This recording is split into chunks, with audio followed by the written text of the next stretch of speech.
So this is going to serve just for the rest of this month, mainly because I am so swamped with other things that I need to take care of. And, so I apologize. Please forgive me. I know this has not been an easy month for you guys. I feel like there's a lot going on. I feel like the pressure is mounting. That's what it seems like. So when I was shuffling out the spread, I saw two images. One is like the teapot boiling, okay, and the teapot, it has a whistle to it when it boils. So I hear that whistle. It's almost like this vibration, this whistle that is of a really high frequency, and so it's heard by many. And then the second thing that I saw was I see this man. He's I don't know, in the background there are mountains. So he's outdoors. There are a bunch of helium balloons that are kind of like tied together, and they're kind of floating, a little bit higher out of his reach. But they're just kind of floating, a cluster of them. And then there are a bunch of little children, short little kids, just underneath. And then the helium balloons are here, different colors. And he's there with his son. So then his son says, "Oh, I want a balloon." So he puts his son on his shoulders, and his son was able to reach and grab one of the balloons. So then his son descends, and, the other kids see this. And they're like, "I want balloons too." So they start swarming the man. They started to, climb up his knees, his legs, his shoulders, and he was trying to fight them off. Well, not really fight them off, but kind of fend them off, or kind of, brush them off. And then he feels bad. So then he puts each one of them on his neck so that they could reach a balloon, one after the other. And when I saw this, I was thinking, why doesn't he just grab the whole bundle of balloons, because they're tied together, and just distribute them one at a time? Why does he have to go through the trouble of placing every single child on his shoulders for them to get their own balloons? So it's a very interesting imagery. So anyways, the thing that really stuck out for me, and especially, corroborated in this spread here, is this idea of getting swarmed, okay? Getting swarmed, getting overwhelmed, feeling like everybody wants a piece of you, okay? But I feel, that concept, everyone wants a piece of me. It feels almost very physical, like very sexual, very physical, but at the same time, it can feel very, very overwhelming. Okay. It's almost like you're being pulled in many, many different directions. Everybody needs you. You need to sign this. You need to look over this. You need to come here. You need to take care of this for me. You need to get these things done. So I feel like no matter what capacity you're working in, everyone wants a piece of you. You're being commandeered to go in different directions. You're being called to show up at certain events. You are just pretty much in very, very high demands. And there's just a lot of responsibilities, I feel, imposed upon you. And I also feel like, you are a little bit of a bleeding heart, where people can do things on their own, but I feel almost like you want things to be done right. You want to come to other people's rescue, and you're not one to kind of ignore the call of distress or distress signals that other people are sending out. So I feel like there's this innate sense within you that you want to do things right and you want to help others. But I also feel like, based on the fact that, he doesn't just get a bunch of the balloons all together and distribute them. I feel like there is a smarter way to do things.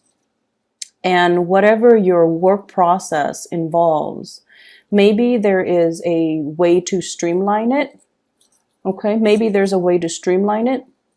Maybe there's a different way from what you're used to that will have a more streamlined result, it could be more effective.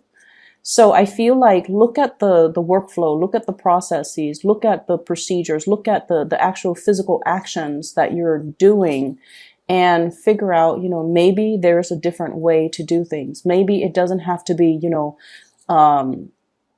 putting every single child on my shoulders so they can grab their own balloons. Maybe I can be the one in charge and distribute. Okay. So the energy of taking command of a situation is coming in really very strongly. And what you have here is the Emperor. This is the voice of authority, the person that is kind of like the pillar of stability and strength in a situation. And he makes decisions not from a heart, not from the heart space, or he can't be emotionally swayed. This is somebody who exhibits the energy of, a person in power, a person that is highly regarded, well respected, looked up upon. But at the same time, I feel like, there is a rigidity here. There is it's almost like, when we make decisions and we don't think from the heart, or we don't use our heart and we rely solely on logic and reason, it can isolate a lot of people. Okay. So this is kind of like that, that warning call. But I do feel in general that there is somebody pleading, can you do this? Can you do that? And I feel like, there is this exterior, this isn't the exterior. So let me show you this. Somebody pleading, please turn around, please help, please listen to what I have to say. Please look at me. Okay. And the Emperor chooses to turn away, to not respond, to focus on whatever it is that he feels he needs to focus on, which is the Ten of Pentacles, stability, home life, kind of like that greater good is what I'm sensing. Okay. So it's not somebody that can be swayed by emotion. So I don't know if you're dealing with somebody in this situation. You are this person that's being pleaded with, but I feel like you're not moving. You're not being swayed with that emotional argument. And I feel like while this is the facade, this is what's going on underneath. Okay. This is a sense of like time is running out. There's that hourglass. Time is running out. I'm not getting any younger. I need to build a legacy for myself. I need to preserve something that is solid and secure and completely will stand the test of time. I need to build kind of like a monument. Okay. Time is running out. And while he's very, very secure on the surface when dealing with others, he feels like this deep inside. Okay. This is an older man. He's aging, he is very well aware of his sense of mortality. And so I feel like there's a huge element here about time is ticking, about, conflict as well. Opposition, conflict, feeling like everybody is out to get me, feeling like everyone wants a piece of me, feeling like this is a stalemate where it's a perpetual conflict and everyone is kind of fighting, it's like getting swarmed by that mob of children. They're climbing up your legs, they're climbing on your shoulders, and it's feeling overwhelmed. And I also feel like overwhelmed by other people's expectations of you. Everyone wants a balloon. Everyone wants to get ahead, to climb up. And I saw like a bunch of children, like just a bunch of them. So probably over 100 of them. They're just little, surrounding this man. And so it kind of begs to the question as well, why is he in this valley? There are mountains in the background. He has his child, and then there are a bunch of other children. Where are their parents? What's happening? So I feel like it could be a situation where whoever is tallest, whoever is biggest, whoever has like the most amount of physical strength or physical capability gets to lead. Okay. And usually that might not be, it might be someone who's physically strong, but in terms of like that voice of morality or that moral authority figure, I don't know if that's a good gauge. Okay. I don't know if physical capability is a good gauge for leadership. So that's what I'm feeling here. What I'm also feeling as well, that whole concept about the pot is boiling, or everyone wants a piece of me. it just seems like everything is done for like it's sort of like bells and whistles, you know, distractions. Everything is bells and whistles. It's all just a facade. It's all done to project or portray a specific type of an image, while behind the scenes things are not what they seem. Okay, and I feel like that's what it just feels like to me. So, stepping away from that imagery and that interpretation, there is something else that I'm feeling here. Maybe this might apply to more people. Um, I'm feeling here about, you know, wanting to protect their families. Okay. This is a father figure here, King of Wands, looking at the Four of Wands, his wife, his family, his children. He is keeping watch. He's not sleeping. He's keeping watch. He's looking over his children. So there is a very strong concept of protecting what is mine. Okay, taking care of my children first, taking care of my family members first. Everyone else can wait. I am going to take care of what's mine. And then if I have energy left over, if I have resources, then I'm going to give it to everybody else. So it's almost like taking care of number one, but I feel like it's taking care of people that are close to us, people that are vulnerable, and especially people that we have emotional linkages to. So I feel like that's where this is coming into the picture. If you're dealing with another person, especially a fire sign, Sagittarius, Aries, or Leo, this is somebody that is willing to, they're bold, they're brave, they speak their truth, they speak from the heart, and they're not afraid to fight for the things that they believe in, okay? They're not afraid to, you know, take the first strike. They're not afraid to get their hands dirty to protect what's theirs. So there is a huge, immense energy of I want to protect what's mine. Okay, so once again, it's that whole concept about I want one, I want a balloon, I want everyone wants a piece of me. So I feel like the energy for this week, it's really about gauging people's motives, gauging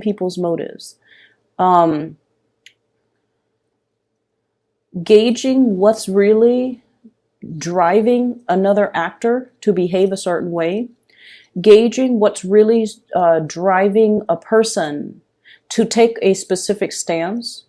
And especially, I almost feel this concept. It's like, you know, when we're faced with an ally, the most dangerous or the most cutthroat allies might be the ones that don't have a lot to lose. So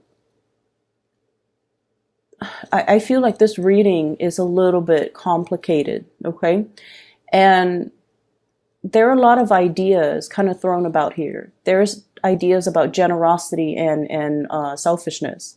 There are ideas here as well about, you know, ideological beliefs and what motivates or what drives a person, and needing, I feel like for you Geminis, needing to understand what is their motivation so that I can co-opt them, okay? So that I can make a persuasive argument, which is something you're very good at, and then I can bring them to my side, okay? And then the third message here is definitely about this concept of aging, realizing our mortality, realizing that time is running out, realizing as well that it's a situation, and especially if you've been in a conflictual situation with another person, it's almost like somebody wanting to go to come back into the fold, somebody wanting to make amends, somebody possibly begging and pleading for forgiveness, or even for like, hey, come back in. Let's work this out. Let's negotiate. Let's put aside this conflict, this silliness, because it doesn't really have a resolution, or it doesn't really lead to anything. But I also feel like deep down somebody wants to come into the fold, or to be invited back in, but they are portraying an image of someone who's very stubborn, who's like, oh, I don't need you, you know, who's turning their back. So they feel one way, but their outright actions and demeanor indicates a different way. indicates otherwise. So while they want to compromise, while they're feeling vulnerable and exposed, and they feel like I need to make amends because time is running out, their outward demeanor doesn't show any of that. And so it's a very bipolar type of a reading, honestly, because I feel like there are a lot of ideas and concepts that are working kind of like in opposition to one another. And so I just feel like, you're being torn in different directions. You have a lot of demands that are imposed upon you. You're dealing with people who might be very, very self-serving as well, and they all want a piece of you. And you're just like, tell me something I don't know, you know? Don't talk about your experiences personally. Talk to me about these greater, bigger themes, how these actions are going to benefit, everybody as a whole. So I feel like you're looking for bigger, broader concepts. You're looking to, with this Emperor energy, it's almost like he makes decisions for the greater good. He cannot be swayed by individual sob stories. Okay, he makes decision from a place where he feels like it's for the greater good. But at the same time, there were a lot of people, a lot of little children, all wanting the balloon, and they swarm the man, they climb on him, and there's just this free for all kind of scramble that you're just like, no, it's not going to work. If that's what it leads to, that's just organized chaos. There has to be a better way to do things. And I feel like you might be wanting to arrive at a different way to do things. It's not completely the best optimal way yet, but for you, it's a manageable solution. Okay. So that's what I'm feeling here. Let me see. We have here fire sign, Sagittarius, Aries, Leo, and we have a water sign, Pisces, Cancer, or Scorpio. If you have a water sign in your environment, okay, this is somebody that you potentially could have a lot of financial entanglements with. This is somebody that knows you in and out. Okay, so they know the facade that you put out into the world, and they also know the vulnerabilities that you hide within.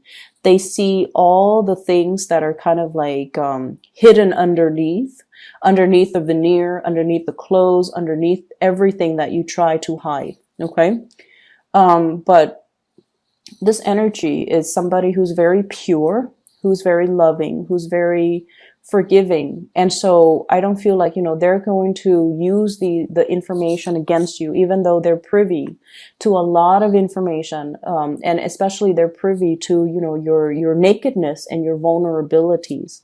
If this is a relationship partner, I feel like this is somebody that sees a lot more than they let on. Okay. This is somebody that is very tolerant of your flaws. They're tolerant of everybody's flaws. Okay. And, they're very observant. They're very intuitive. They are very aware that everyone has their fears, their deepest, darkest fears. I feel like this is somebody that sees through the facade. They see, whatever image you put on, they see everything behind the scenes. They see the self-doubt. They see the paranoia. They see the, whole concept of, I'm very aware of that you're worried about your mortality. Okay. And they never make fun of you. They never poke fun at it. They never, let on that they know. And they would never use all this sacred information against you. They would never use the sacred information against you. So if this is a relationship partner, it's somebody who's very, very, very beautiful. Okay, very trustworthy, very beautiful. And it's somebody that, you can have a really long-lasting friendship, future relationship, or whatever you want with this person. I have here a fire sign. This is somebody that is very, I feel, they fight on an ideological level. Okay. So they fight for the things that they believe in. And I also feel like there's a huge concept here about Gemini stepping into that role where you're morphing from an air sign into more like a fire sign, where you fight for your beliefs, where you stand your ground, where you advocate for some type of a truth that you know that you feel is universal truth or is your truth.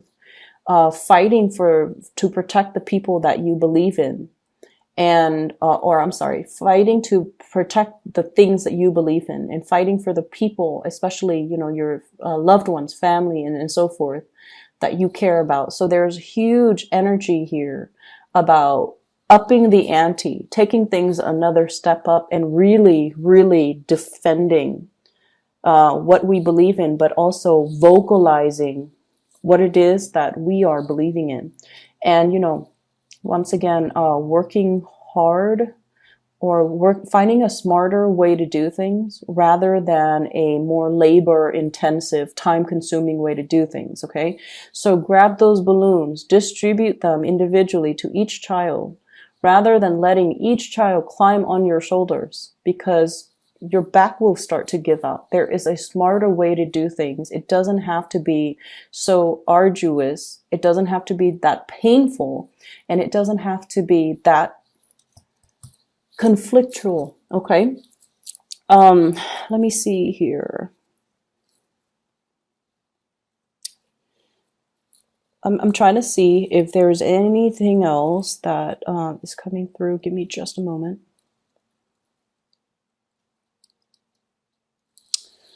I'm seeing like this white banner. It's a cloth banner, and it's kind of like flapping in the winds. You know how when there's like a military engagement, right?